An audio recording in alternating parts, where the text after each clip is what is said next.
name's Will and I'm the General Manager of the Great Frog London. But before that I was a jeweller in our London workshops for about 5 years. I'm going to be answering your questions about the production process of all of our jewellery. Do you ever design pieces using CAD? No, we've never used CAD.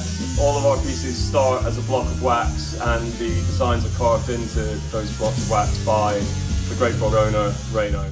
Why do some of your rings have TGF written on the inside and others do not? So, simply put, the older designs don't have TGF engraved on the inside and the newer designs do, because our older designs, when they were made in the 60s and 70s, the technology didn't exist, and nowadays we use a laser engraver to put the TGF on the inside of all of our jewellery. Nonetheless, all of our jewellery is hallmarked with a Great Frog hallmark from the London Assay Office, and all of them say TGF, which is our maker's mark.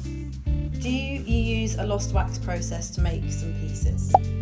We use the lost wax process to make all of our pieces, whether it's a ring, a bangle, ear studs, components for a bracelet. It is all made using the lost wax casting process. Do you use vacuum or centrifugal force to get air out of the casts? We use vacuum to get air bubbles out of all of our castings. Using a centrifuge was something they did maybe 20 to 30 years ago. So using a vacuum to remove air bubbles is the most modern and reliable way of doing it nowadays. What does the initial ring look like before it actually looks like a ring? So a raw casting looks like this. It's very dull matted silver. And then we start the process of making it by cutting off the sprue and going over it with files, sandpaper and a lot of other little hand tools to give it an even finish before we take it to polishing. But yeah, that is a raw silver casting. How do you size your rings up? So what we do is, for example, this ring is a size O. And if I wanted to make that bigger, what we do is we cut a line down the back, and then this is quite a small ring, so we can just pull it down on a mandrel. Otherwise we'd use a mallet or a hammer.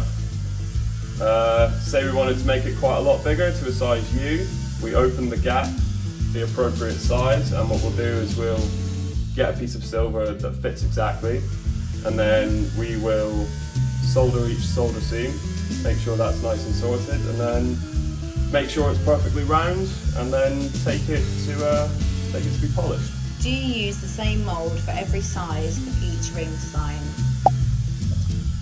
So for the most part, a lot of our designs have one mould and one standard size. More recent designs, we do have a variety of moulds, each with a different size, so it makes making a wide range of sizes a little easier on our production team. But for the most part, each design has one mould, one standard size, and that's why there's size restrictions on quite a few designs, because we can only take that one size down a certain amount of sizes and up a certain amount of sizes without distorting the design.